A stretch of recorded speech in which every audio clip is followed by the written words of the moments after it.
Lord. హల్లెలూయా, హల్లెలూయా, హల్లెలూయా. ప్రియులైన మీ అందరికీ కూడా హృదయపూర్వక వందనాలు తెలియజేస్తా ఉన్నాను.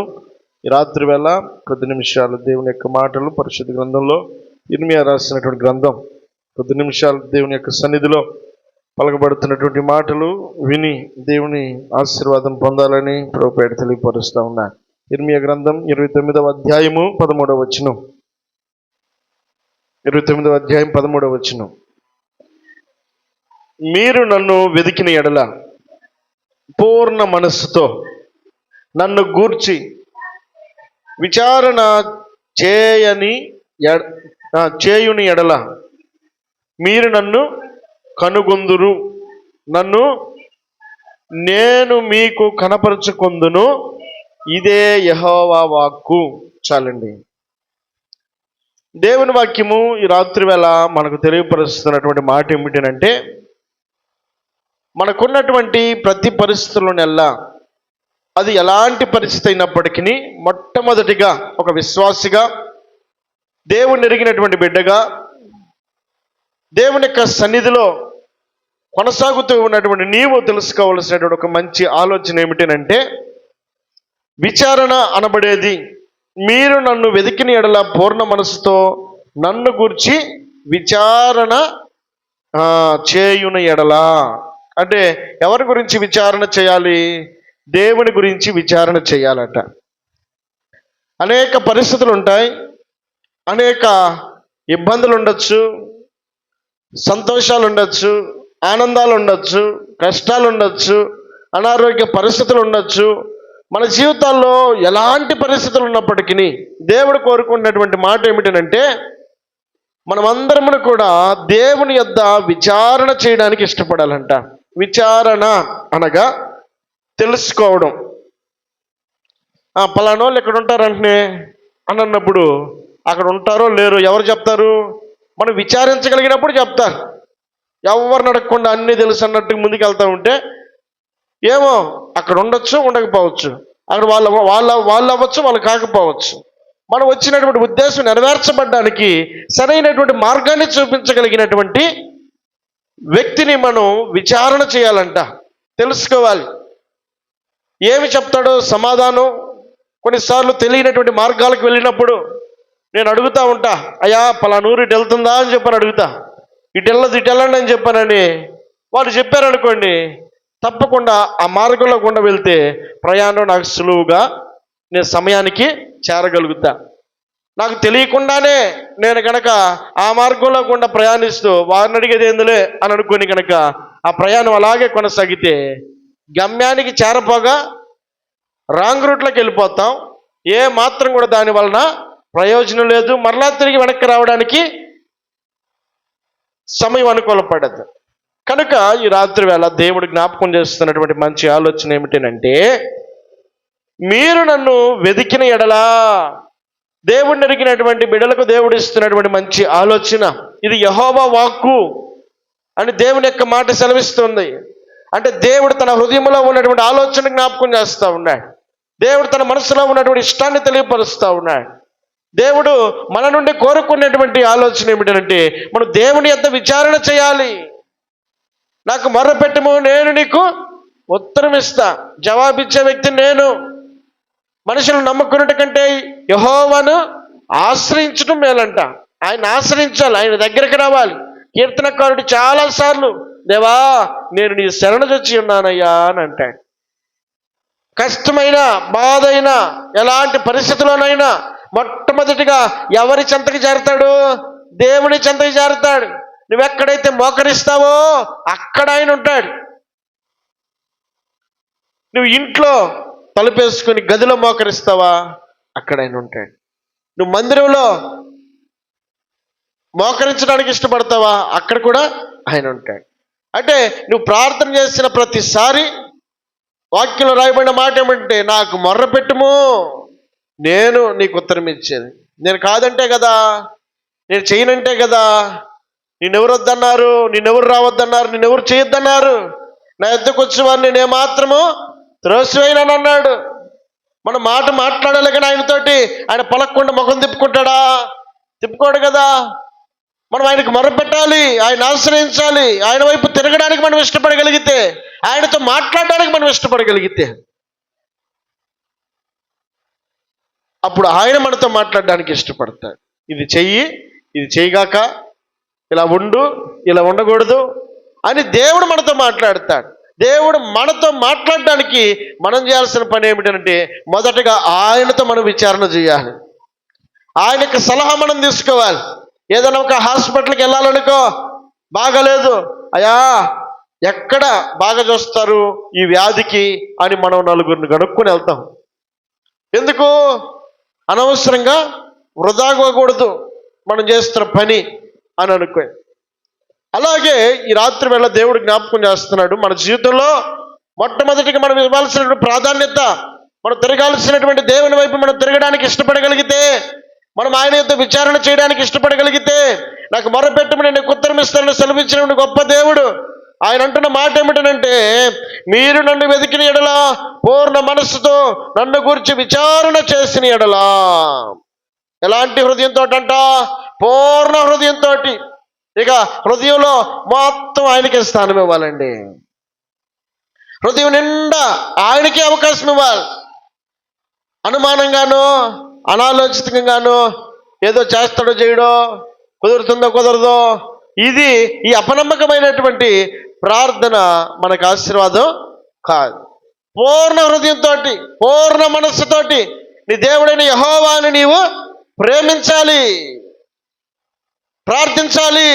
వాక్యం సెలవిస్తూ ఉంది, ఇదిగో నన్ను గూర్చి విచారణ చేయు నెడల మీరు నన్ను కనుగొందురు. పూర్ణ మనస్సుతోటి ఆయన వెదకాలి, ఆయనకి ప్రార్థన చేయగలిగితే, ఆయన దగ్గర విచారణ చేయగలిగితే తప్పక ఆయన ఏం చేస్తాడంట?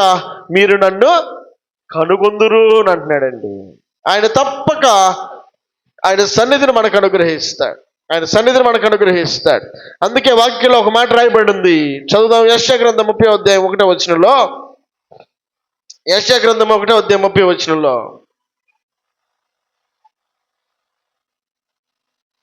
యెషయా గ్రంథం 30వ అధ్యాయం 1వ వచనం,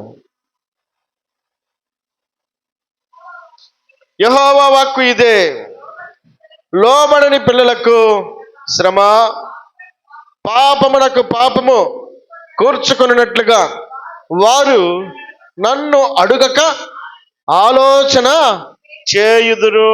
దేవుణ్ణి అడగకుండా మనం చేసే ప్రతి ప్రయత్నం అంట పాపమునకు పాపాన్ని కూర్చుకుంటా ఉన్నాం.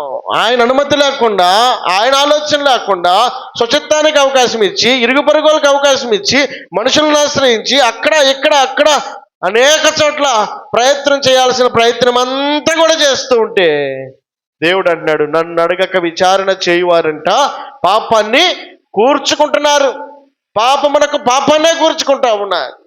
మొట్టమొదటిగా దేవునికి స్థానం ఇవ్వకుండా మనం చేస్తున్న ప్రయత్నం ఏదైనప్పటికీ అది పాపము అని అంటున్నాడండి. ఎంత భయంకరమైనటువంటి మాట. మొదట నీ దేవుడైన యెహోవాను నీవు ప్రేమించాలి. నువ్వు పూర్ణ హృదయంతోటి నువ్వు ఆయన యొక్క విచారణ చేయగలిగితే, మొట్టమొదటి స్థానం దేవునికి ఇవ్వగలిగితే, దేవుడు జ్ఞాపకం చేసుకున్నాడు. మన ఆలోచనలు ఏవి కూడా దేవుడు ఇష్టపడ్డు. ఆయన అంటాడు, అనేకమైనటువంటి నరులకు లేదా మనుషులకు అనేక రకమైన ఆలోచనలు ఉండొచ్చు, కానీ యెహోవా తీర్మానమే స్థిరమైందంట. అది చివరి వరకు నిలబడేది. దేవుని ఆలోచన, దేవుని చిత్తము, నేను ఇది చేసేనే, ఇది నిలబడలేదే అని మనం అనుకుంటాం. దేవుని యొక్క చిత్తము, దేవుని యొక్క ఆలోచన మాత్రమే స్థిరమైనది. తుదకదే నిలిచి ఉండేదై ఉంటుంది. ఆయన ఆలోచన మాత్రమే మన జీవితంలో కార్యరూపం దాలుస్తుంది. మనం అనుకున్నవన్నీ కూడా కొంతకాలము కొనసాగచ్చేమో, కానీ దేవుడు అనుకున్నవి శాశ్వతంగా నిలబడతాయండి. దేవుడికి మహిమ కలుగునుగాక. హల్లెలూయా. కాబట్టి దేవుని యొక్క మాట సెలవిస్తూ ఉన్నాడు, పాపమునకు పాపము కూర్చుకున్నట్లుగా వారు నన్ను అడుగక ఆలోచన చేయుదురు. ఆలోచన చేస్తున్నారు, అది చేయాలి, ఇది చేయాలి, అలా ఉండాలి, ఇలా ఉండాలని అనుకుంటున్నారు.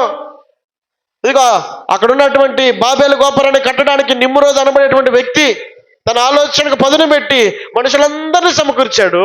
అనుకుంటున్నాడు ఆకాశమున కంటే గోపురాన్ని నేను కట్టాలనుకుంటున్నాడు.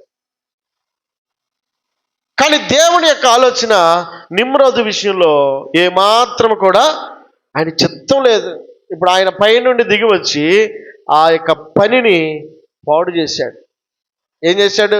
అక్కడున్న మనుషులందరి యొక్క భాషను తారుమారు చేస్తే వారు చేస్తున్న పని అంతా కూడా ఆటంకం కలిగింది. ఏమాత్రం కూడా పని ముందుకు సాగలేదు. అన్ని అభ్యంతరాలే, అన్ని ఆటంకాలే. అరే ఈ పని ఇంకెందుకని చెప్పని వదిలిపెట్టి వెళ్ళిపోయారు వాళ్ళు. వారు అనుకున్న ఆలోచన స్థిరమైంది కాదు. వారు చేస్తున్నటువంటి ఆలోచన అది ఏమాత్రం కూడా వారికి ఆశీర్వాదం కాదు.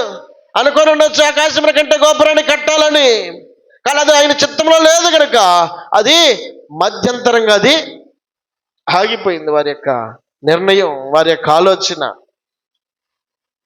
కనుక దేవుడు జ్ఞాపకం చేస్తున్నాడు, పూర్ణ మనసుతో పూర్ణ హృదయముతో యెహోవా యొద్ద విచారణ చేయాలంట. ఏ పని ప్రారంభించినా రాత్రి వేళ దేవుడు జ్ఞాపకం చేస్తున్నాడండి. ఎన్ని పనులు ప్రారంభిస్తున్నావో ఆ పనులన్నిటిలో నువ్వు ఎవరికి స్థానం ఇస్తా ఉన్నావు? ఎవరి ఆలోచన నువ్వు తీసుకుంటా ఉన్నావు?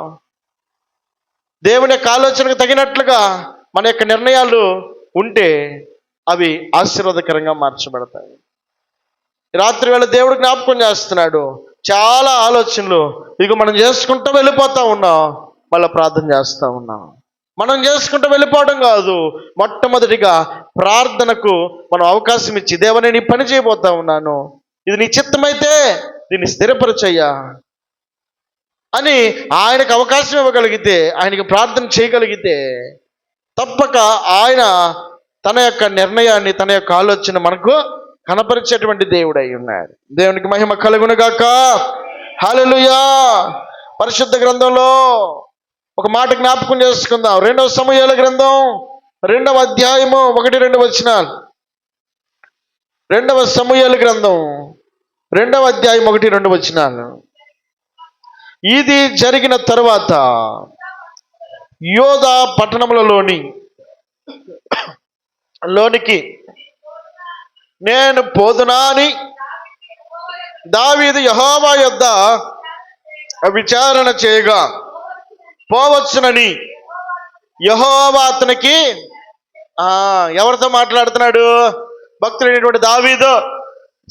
సంతోషం ఉండొచ్చు, ఆనందం ఉండొచ్చు, దుఃఖం ఉండొచ్చు, ఇరుకులు ఉండొచ్చు, సమస్యలు ఉండొచ్చు, అనారోగ్య పరిస్థితులు ఉండొచ్చు, ఎలాంటివి తన జీవితంలో ఎదురైనప్పటికీ దావీదుకు ఉన్నటువంటి ఒక మంచి గుణం ఏంటంటే ప్రతి విషయాన్ని దేవునితో చెప్తాడు. ప్రతి విషయాన్ని కూడా దేవుడితో పంచుకునేటువంటి స్వభావం కలిగిన వాడు. మనుషులు దావీదును మోసం చేశారు, కానీ దేవుడు మాత్రం దావీదుని మోసం చేయలేదండి. కుమారుడే నమ్మకంగా తండ్రి చాటును పెరిగి తండ్రికే నమ్మక ద్రోహం చేయడానికి ఇష్టపడ్డాడు. సాయం పొందినటువంటి సౌలే మరలా తిరిగి శత్రువుగా మారినటువంటి పరిస్థితి కనబడతా ఉంది. అలాంటి ఆటుపోట్లు ఎదుర్కొన్నటువంటి దావీదు సైతము ఒకానొక దినాన దావీదు చిన్న ప్రాయంలో ఉండగానే సమూయేలు అనబడేటువంటి దైవజనుడి చేత అభిషేకించబడ్డాడు. రాజు అని పిలువబడ్డాడండి. రాజు అని పిలువబడ్డాడు, కానీ తన జీవితంలో సంతోషం లేదు.